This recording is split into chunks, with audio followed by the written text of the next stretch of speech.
Another day, another puzzle game with bombs. It's a holy Saturday miracle, baby. Wario's Woods, a Nintendo puzzle game from 1994.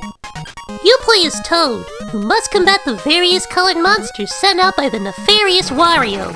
There's a fairy up above sending down bombs for Toad to carry around in position, and he can also move the monsters around, either picking one piece out of a stack of bombs and monsters, or even being able to pick up the entire stack. It makes sense that he'd be so strong given how he was in Super Mario Bros. 2.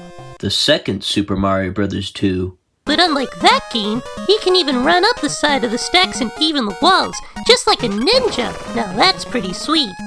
You need at least one bomb to clear a sequence of same-colored monsters, either horizontally, vertically, or diagonally, though some monsters can only be cleared diagonally depending on the stage criteria. Heck, there are even monsters that require you to hit them twice to clear them, with some requiring you to do so with a limited amount of time before they reset. Clearing out these monsters can take a while, especially if things don't go exactly the way you want them to. Clearing out 5 pieces or more will spawn a diamond, which can clear out every other piece of the same color in one fell swoop. Diamonds are forever. The different ways Toad can connect the colors together for clearing out monsters allow for some truly satisfying gameplay moments once you adjust to the game's controls. Such moments include dropping down while holding a bomber monster, slamming a bomber monster down into place while airborne, taking one piece out of a stack so others will fall into place, and holding up a piece to catch the ones that match as they fall. And that's just scratching the surface of this game's coolness factor. Speaking of which, Birdo! Trans rights, sucker! The single player is a stage-based affair, switching back and forth between bomb time and monster time. Bomb time is when only bombs fall to the bottom for Toad to position and clear out the monsters, and it's indicated by Birdo's presence up at the top. This was her first appearance in a game after her debut in Doki Doki Panic and Mario 2, and it makes sense for her to be helping out Toad, given how she helped out Mario and the gang previously in World 4-3. There's a meter below Birdo that gradually fills up, and doing clear chains will drain out the bar and keep you in bomb time for longer. And if that bar fills up, Birdo will vanish as Wario shows up for some mayhem and monster time. Now, a pigeon has replaced the fairy, and both bombs and monsters will descend into the area, backtracking your progress in the stage. Plus, Wario will occasionally use the shoulder bash attack from the Wario Land games to lower the ceiling and really mess you up. But chaining clears will make monster time end quicker and raise the roof back up for you. Eventually, you'll get Birdo back to keep things under control. Say, didn't you go up against Wario once? I did, and it caused one of those old-fashioned name mix-ups in the West. It was a pretty interesting crossover, though. You're telling me.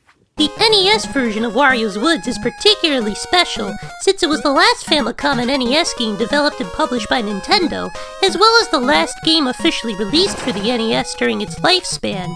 In fact, it was also the only NES game to receive an ESRB rating, the KA rating, which later became the E rating in 1998. Rated E for everyone, bitch. This version also has an alternate mode for single player that lets you fight off bosses with some intense music. It's rather strange that this isn't how the single player is by default for the sake of variety, but at least it's there. Like with most other puzzle games, Wario's Woods includes a versus mode for multiplayer battles, and that happens to be another specialty of mine. Careful, Bomberman, your ego is showing. What? What? As you'd expect, doing the special clears in this mode, primarily chains, sends monsters and other crazy shenanigans to the other player, and whoever can clear out their board or fill up their opponent's board first wins. Pretty standard puzzle stuff, but it all fits together. Oh, you think you're so punny. The SNES version includes a single-player version of Versus Mode, where Toad squares off against various opponents, much like Compile's Puyo Puyo games.